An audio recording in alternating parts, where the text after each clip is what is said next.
Sabe o que eu queria que a gente comentasse? Era sobre uma tese que eu tenho visto muito entre os meus colegas, pessoas de esquerda bem intencionadas, que estão com essa ideia fixa de que a gente precisa resolver a eleição no primeiro turno. Cadê tua colinha? Eu tenho pensado muito... Não vou olhar a colinha. Tá. Tô indo bem sem a colinha. Eu tenho pensado muito a respeito disso, porque eu vejo que as pessoas não falam isso na maldade. Elas acreditam nessa tese de verdade. Mas quando a gente entra pra conversar... Você deve ter ouvido isso já, não ouviu? De que, tipo, não, de que a gente tem que eleger o Lula no primeiro turno, porque isso vai, de alguma forma, garantir com que o bolsonarismo desapareça, com que o Bolsonaro, a base do Bolsonaro fique com medo da força do Lula.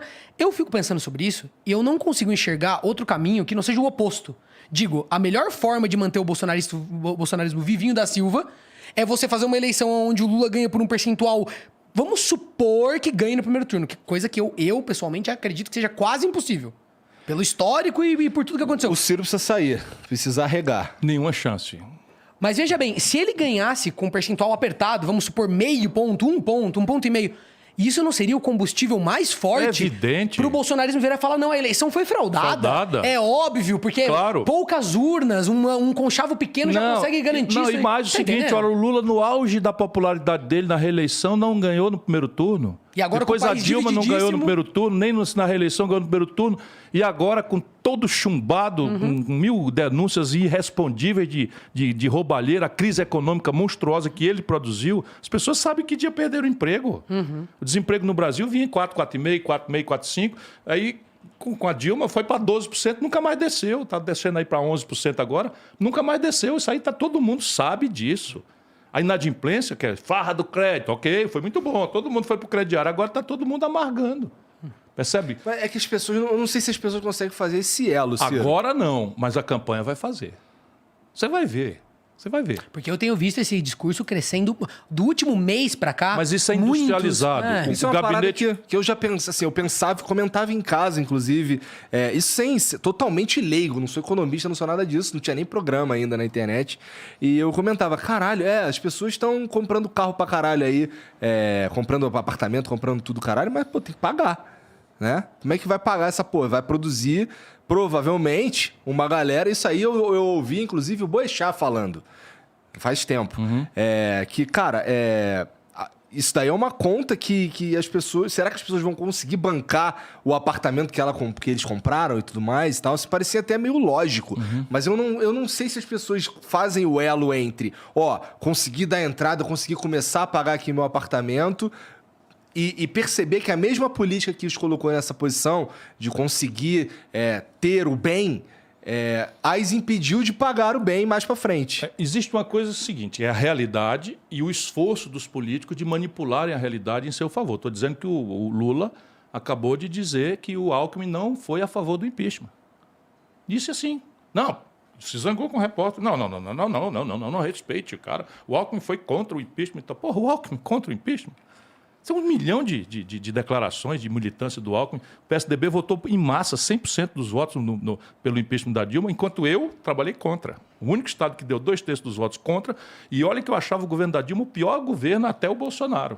Disparado é o pior governo da história do Brasil, mas não cometeu crime de responsabilidade e, portanto, tinha um elemento ali institucional viciado. Pois bem, vão fazendo. Então, o Lula faz o seguinte, ele quer sumir com o período Dilma-PT. E nós vamos tentar mostrar para o povo que é a mesma coisa. Tá certo? Que é a mesma coisa. E a pergunta que eu faço para quem não for fanático. Para quem for fanático já deve ter desligado, já ter ido embora e tal. Mas quem não for fanático, a pergunta é, por que 70%, meu irmão, 70% em números redondos do eleitorado de São Paulo, do Rio de Janeiro, de Minas Gerais, do Sul, do Centro-Oeste e do Norte votaram no Bolsonaro? Foi porque o Bolsonaro tinha uma obra extraordinária, vinha do passado, brilhante. Nem fudendo. Não tinha nada, era um picareta do baixo clero que roubava dinheiro na gasolina. Eu fui colega dele lá na Câmara, sabe? Roubava dinheiro da gasolina, roubava dinheiro de funcionário fantasma, um picareta dos últimos níveis que existia na Câmara Federal, na Câmara dos Deputados. Estou te dizendo. E ele não me processa porque ele sabe que eu tenho as notas fiscais, tem tudo. Galera, qualquer pessoa pode ter. Portal da Transparência é só entrar lá e ver. Natália, era o nome? Natália? Era filha do Queiroz, que é o cara que tem 10 mortes nas costas, que agora está chantageando publicamente para eles apoiarem ele para deputado federal, o cara que estava ali preso e não sei o que e tal. Esse é o Bolsonaro. E 70% do povo votou porque ele apresentou uma proposta extraordinária, entusiasmo. Porra, o cara teve uma ideia. Zero. Não, posto Ipiranga, eu não entendo nada. É apologia da ignorância. A maior parte da minha família votou no Bolsonaro e são pessoas... Agora, a razão é uma só. O colapso econômico com a passionalidade do testemunho da corrupção generalizada que o Lula trouxe como elemento central do seu modelo de poder, lá como hoje. Não, mas eles confiaram muito no PT. Eu sinto que são pessoas que eles têm uma frustração com o Partido dos Trabalhadores que é insuperável. Isso. Você entende? Porque eles falam... Eu converso hoje em dia com quem ainda não converteu o voto e eles falam... Porque tem esse discurso... Quem hoje em dia... Eu sou um pouco... Eu não gosto de ficar chamando as pessoas de fascista sem muito motivo. E eu tenho a humildade de saber que eu tenho 28 anos e tem pessoas da minha família que são mais velhos, que eu respeito muito a inteligência, que sabem muito mais do que eu. Eu vou conversar e eles me ganham 1 milhão de argumentos, né? E sabem, e estavam lá vivos. E o que eles me dizem? E aí, óbvio, que as pessoas elas estão trabalhando, estão empreendendo, elas não estão ao dia inteiro ligadas na política. Né? Então, são pessoas que falam, por mais que os crimes, e aí a gente discorda delas nesse ponto, por mais que os crimes do Bolsonaro sejam graves, eu não posso aceitar que eu fui obrigado a votar no PT 3 vezes. A gente deu 4 mandatos. 4 mandatos o povo deu, rapaz. E eles falam isso, eles falam assim, olha, Bruno, sem chance essa discussão. Irmão, é isso aí. Por mais que eu entenda tudo que você está falando, esse passo eu não vou dar. Não foi aqui que o Marcos Uchoa disse que entre o que rouba e o que mata, eu prefiro ficar com o que rouba? Olha para onde é que eles estão levando o nosso país. Pra mim parece uma escolha de merda. Não é uma escolha de merda, mas é que eles estavam... Sim, mas nós não podemos ir para isso, o Brasil não aguenta. Bom, mas eu acho que a grande questão que tá se pondo agora... E aí você me corrige, ou sei lá, me ajude, não é me ajude, mas assim, dê os seus argumentos para tentar mudar isso, que é o seguinte, a gente tá desenhando aí um segundo turno que é Lula e Bolsonaro. Esse é o que tá... Assim dizem as pesquisas. Assim dizem as pesquisas, exatamente.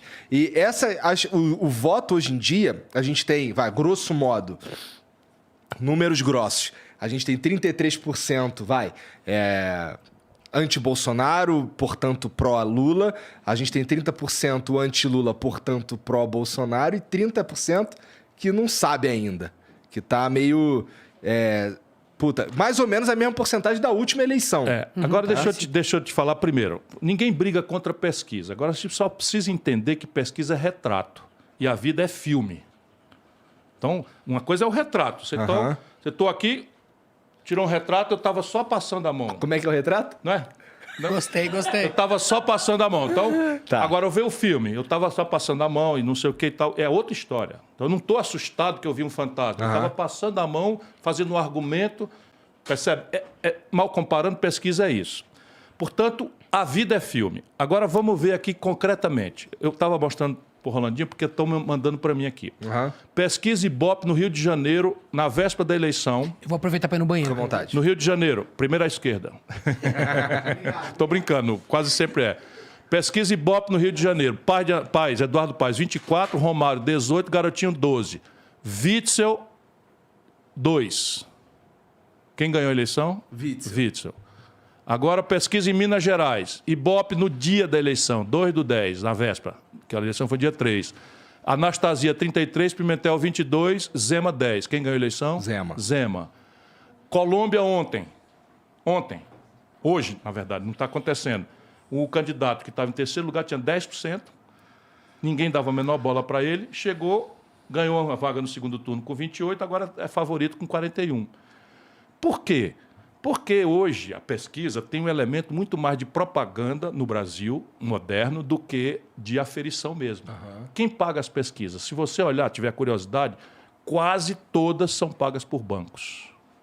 Olha de novo, o mesmo esquema. E os bancos querem que sejam dos dois. Querem confinar os dois e querem confinar os 3, os 4, os 5, para ter todo mundo disputando o frufru, mas tendo o compromisso de manter o sistema econômico, o sistema político, onde o suborno é mais fácil do que o convencimento. Por quê? Porque ninguém vai conseguir convencer a população, se eu mandar para um plebiscito, que o país vai cobrar 0,5% de imposto sobre as grandes fortunas acima de 20 milhões de reais e vai alcançar apenas 58 mil contribuintes e arrecadar 60 bilhões de reais por ano, dinheiro com o qual eu boto todas as crianças brasileiras numa creche em tempo integral. Um dos aspectos assim, interessantes sobre um segundo turno aqui no Brasil, eu tenho a impressão... O que foi, Zé? Não, pode falar, vai. Pode falar. Tá. Eu tenho a impressão que se a gente tivesse um segundo turno que tivesse, para não usar teu nome, se tivesse Moro e Lula, eu acho que a gente ia ter uma eleição no segundo turno bastante... Moro, não sei se é uma boa... Se tivesse X e Lula... Qualquer um ganha do Lula.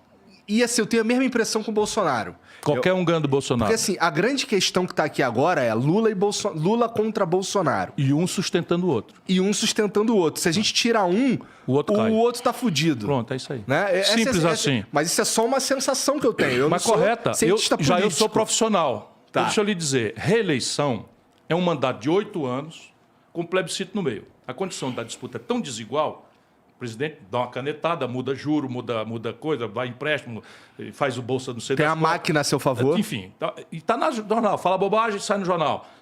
Não fala nada, sai no jornal. Fala coisa bonita, sai no jornal, como eu já falei aqui. Tal. Então, o que está acontecendo? Pela primeira vez no Brasil, isso já tem ciência nos Estados Unidos, já houve esse precedente, o Jimmy Carter, por exemplo, é um caso importante, não é? Em que a reeleição funcionou como um plebiscito contra a situação. É o caso claro do Brasil hoje. Então, eu não sei ainda quem vai ganhar a eleição, mas eu já sei que um vai perder, o Bolsonaro. E é uma coisa científica, porque é o seguinte, nível de conhecimento 100%, nível de preferência 25%, o resto tudo rejeição. Então, o cara não vai alterar isso, porque a situação econômica vai dar uma virada espetacular, não. Tudo indica que vai tudo piorando na situação brasileira, sob o ponto de vista econômico, inflação, o diabo, que é o que interessa para a gente discutir. Não é fascismo, sabe, comunismo. Isso é tudo para distrair o povão. Ou essas agendas identitárias, para distrair o povão e não discutir essencialmente onde é que está indo a grana que nós cobramos de imposto, que é uma deveriam discutir também, né? Também tudo. Mas o essencial, Sim. o coração da coisa é a qualidade, a condição de viver, de trabalhar, de produzir, de ganhar salário, de remunerar os aposentados. Nós estamos produzindo 60 milhões de pessoas que daqui 15, 20 anos vão envelhecer sem aposentadoria nenhuma. Pela informalidade mais selvagem da história do mundo, que é o Brasil hoje. Isso tudo é o que devia estar sendo discutido. Pois bem, Bolsonaro está conseguindo 25%. 75% não quer o Bolsonaro. O Lula está conseguindo capturar 40%, 45%. Tem 30% que, por esse critério raso, que é só um critério bobo, que não explica a complexidade do movimento do voto, não querem. Eu, desses 30, eu já tenho 12.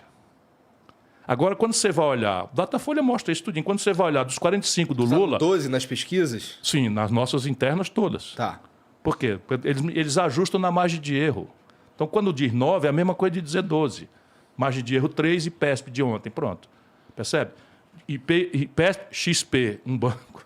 Aí, Quest, Genial, o outro banco. Nada contra. Não estou falando da desonestidade nem nada, mas, porra, não é estranho? Percebe?